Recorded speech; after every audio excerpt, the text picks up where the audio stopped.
The Economist doesn't panic. For over 180 years, this British financial magazine has maintained its reputation as the calm, analytical voice in global economics. When The Economist speaks, central bankers listen. When it warns, markets pay attention.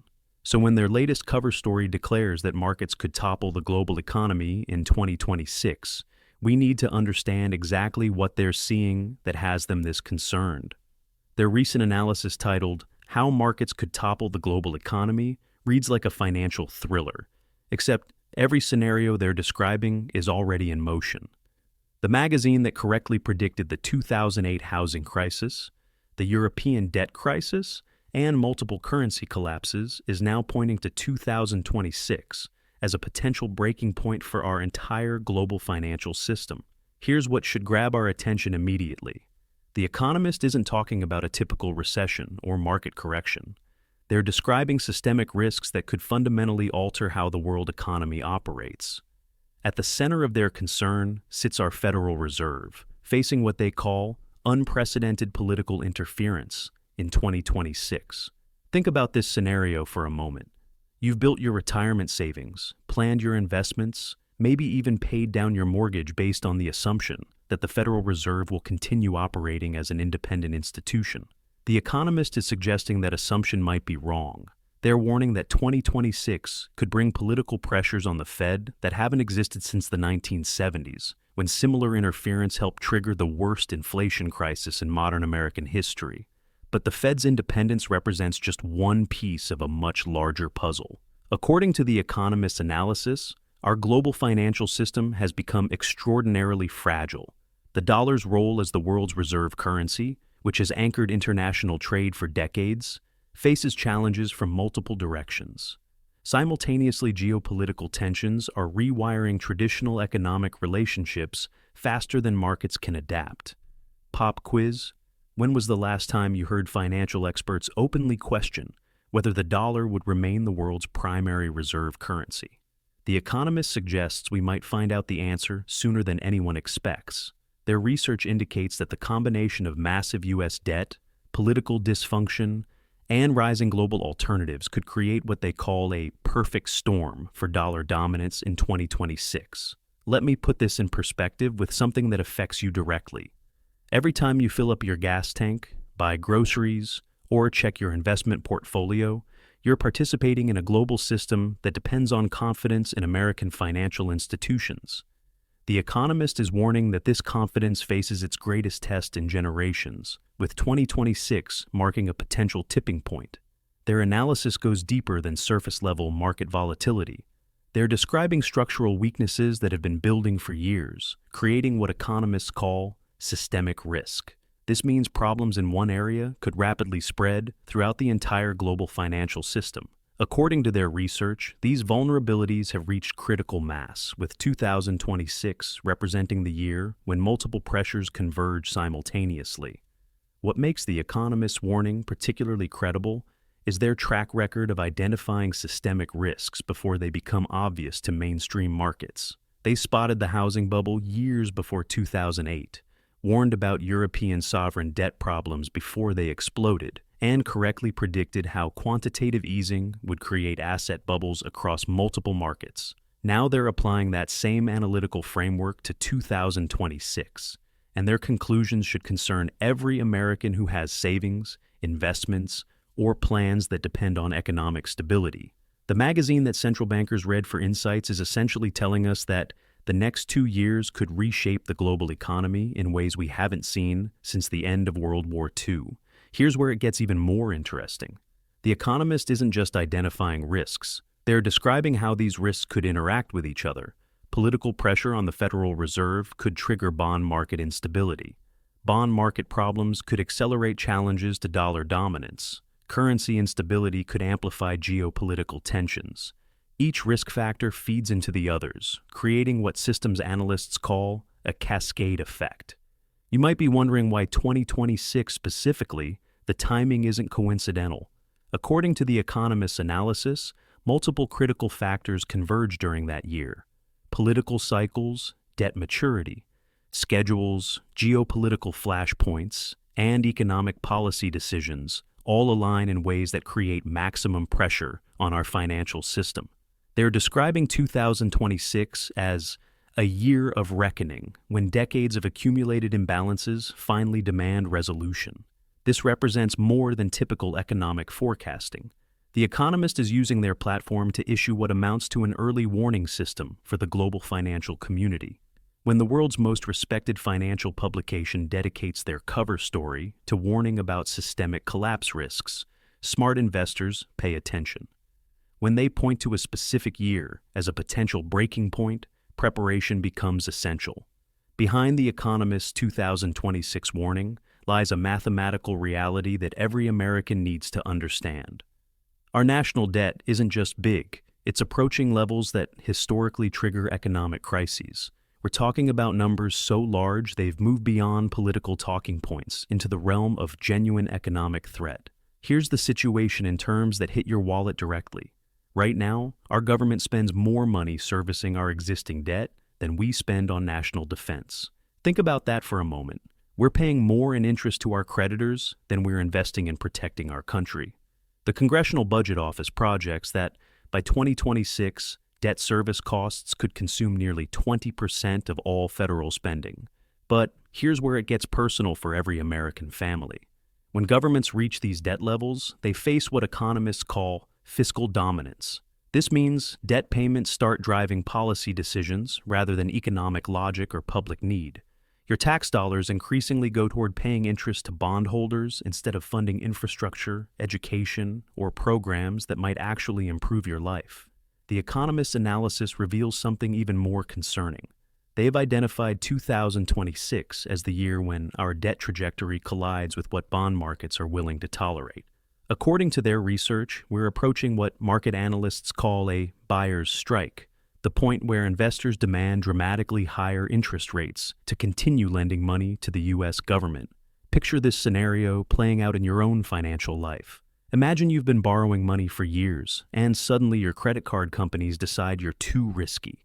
They don't cut you off entirely, but they jack up your interest rates so high that most of your income goes toward interest payments. That's essentially what The Economist suggests could happen to our entire country in 2026. The mathematics behind this warning are brutally simple. Every percentage point increase in interest rates adds hundreds of billions to our annual debt service costs. The Federal Reserve raised rates from near 0 to over 5% in just 2 years. If those higher rates persist, and if bond markets demand even higher premiums for risk, our debt payments could spiral beyond any reasonable ability to manage them. What if I told you that some Treasury officials are already modeling scenarios where debt service consumes 30% of federal spending by the end of the decade? The Economist suggests these aren't worst-case projections anymore. They're becoming baseline expectations. This represents a level of fiscal strain that historically precedes major economic disruptions. Think about how this affects your retirement planning, your 401k, your IRAs, your pension funds. They all depend on the assumption that U.S. government bonds represent the safest investment in the world. The Economist is warning that this assumption faces its greatest challenge since the founding of our republic.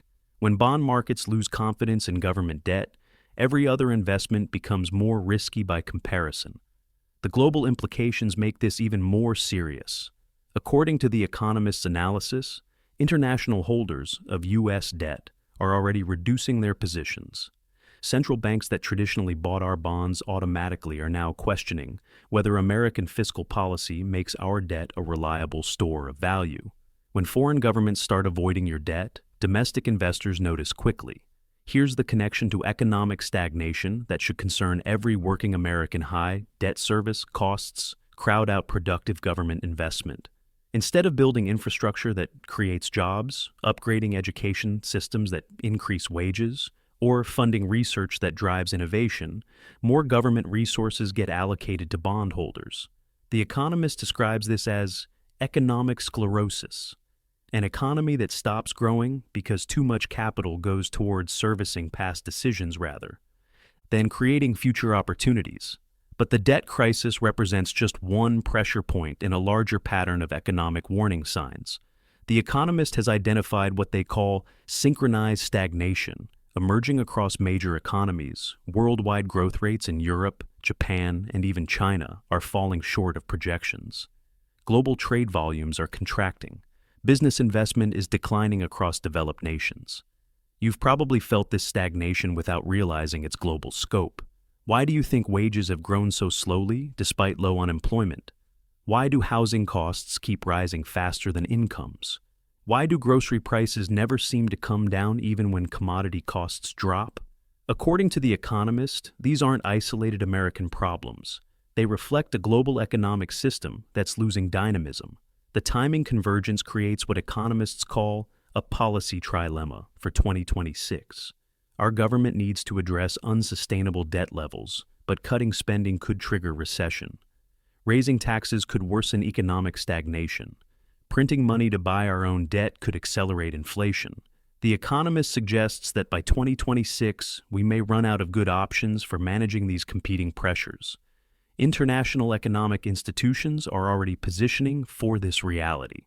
The Bank for International Settlements has warned about debt trap dynamics in developed economies. The International Monetary Fund has revised growth projections downward for major economies through 2026. Even the World Bank has begun modeling scenarios for what they diplomatically call fiscal adjustment periods in advanced economies. What makes The Economist's debt warning particularly urgent is their analysis of how quickly these problems could accelerate. Debt crises don't usually develop gradually, they tend to reach a tipping point where market confidence disappears rapidly. Their research suggests that 2026 represents the time frame when multiple debt-related pressures could reach that critical threshold simultaneously, both in the United States and globally. The debt mathematics alone would be concerning enough. But The Economist's 2026 warning encompasses something far more complex. They're describing how economic pressures are colliding with geopolitical instabilities in ways that could fundamentally reshape the global order. What we're witnessing isn't just financial stress. It's the potential breakdown of the international system that has governed world economics since 1945. Think about how quickly the world has changed just in the past few years. Russia's invasion of Ukraine didn't just create a humanitarian crisis. It shattered assumptions about European energy security that took decades to build. Supply chains that seem permanent suddenly became weapons of economic warfare. Countries that had been reliable trading partners became adversaries overnight. The Economist analysis reveals how these geopolitical shifts are accelerating economic fragmentation.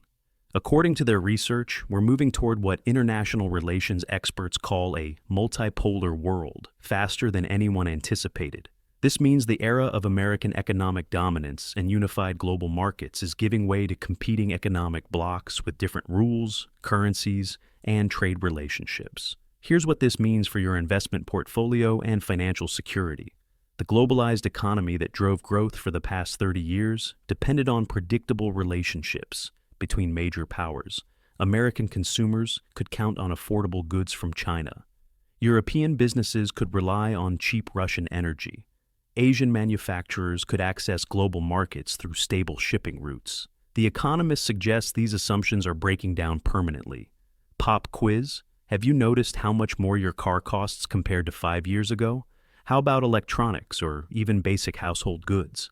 Part of what you're experiencing reflects the early stages of economic fragmentation. When countries can't trust each other politically, they stop integrating economically.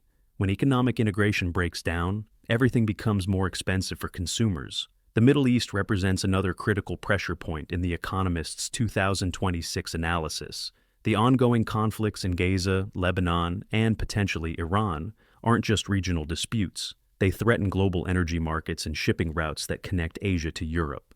The Suez Canal handles roughly 12% of global trade. The Strait of Hormuz controls about 20% of world oil shipments. Political instability in these regions creates economic vulnerabilities that affect every American's cost of living. But here's where The Economist's warning becomes truly sobering. They're describing how economic and geopolitical pressures feed into each other, creating what systems analysts call cascading instabilities. Financial stress makes countries more likely to pursue aggressive foreign policies.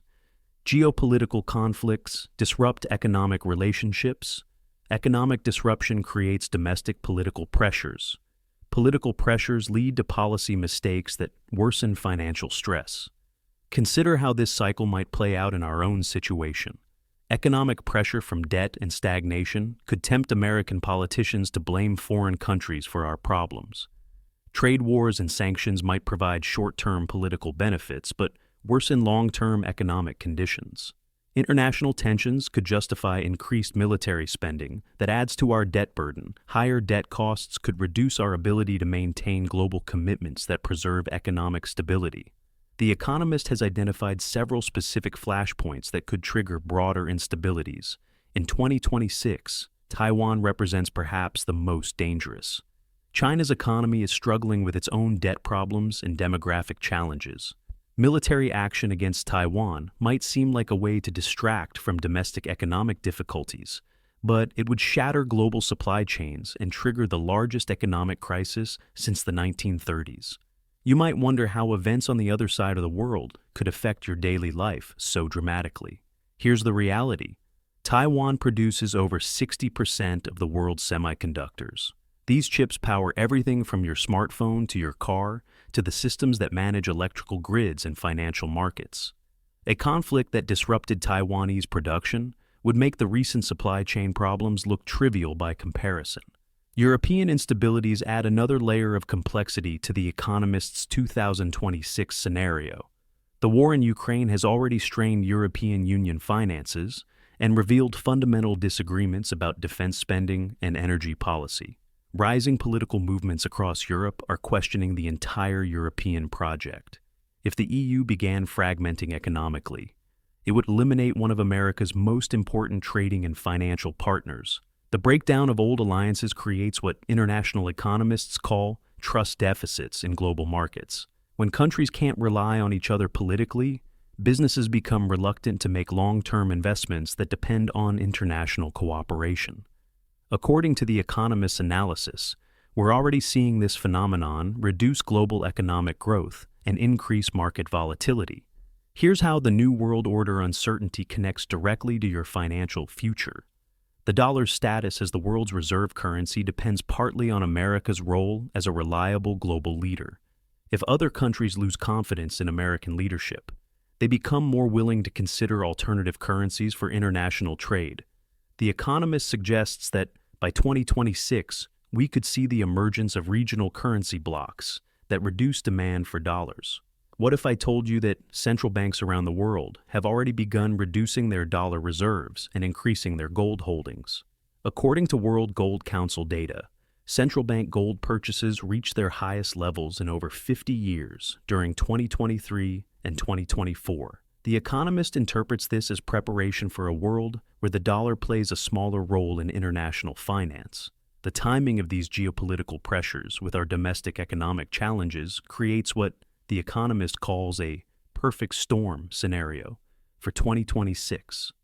Just when we need international cooperation to manage our debt crisis, global relationships are becoming more competitive and confrontational. Just when we need stable trading partners to support economic growth, traditional alliances are under strain. Just when we need predictable markets to attract investment, geopolitical uncertainties are increasing volatility. Market volatility represents more than abstract financial metrics. It affects every American's economic security. When markets become unpredictable, businesses delay hiring and investment. When international relationships become unstable, supply chains become unreliable and expensive. When currencies become competitive weapons rather than facilitators of trade, everything from vacation travel to retirement planning becomes more complicated and costly. The Economist's geopolitical analysis ultimately reinforces their economic warning about 2026. They are describing a world where the institutions and relationships that provided stability for decades are breaking down simultaneously. In this environment, the kind of fiscal and monetary challenges we discussed earlier become much more dangerous because international cooperation needed to address them may not be available.